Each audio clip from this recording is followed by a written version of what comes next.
शहर हैदराबाद के रैन बाजार पुलिस हुदूद में अमान नगर बी तालाब चंचलम के साकिन मोहम्मद अकरम नामी नौजवान को मस्जिद हजरत उमर फारूक के पास वाले कब्रिस्तान दाराब जंग में कत्ल कर देने की वारदात आज आवाम के सामने आई है। इत्तला देने पर रैन बाजार पुलिस कुलूस टीम के साथ फौरन वहां पहुंची और केस दर्ज करके तहकीकात शुरू कर दी है।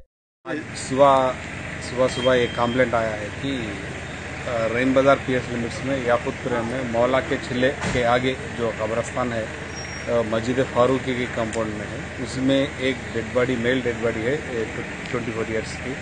हम जाकर देखा तो वो मोहम्मद अकरम नाम के साकिन अमन नगर और पेशा इलेक्ट्रिशियन है। इनके वालिद साहब है मौलाना के कंप्लेंट में हमने 302 FIR कर दर्ज किया और तहकीकात कर रहे हैं। इसके वजह क्या हो सकती है, किसने मर्डर किया है, तहकीकात जारी है।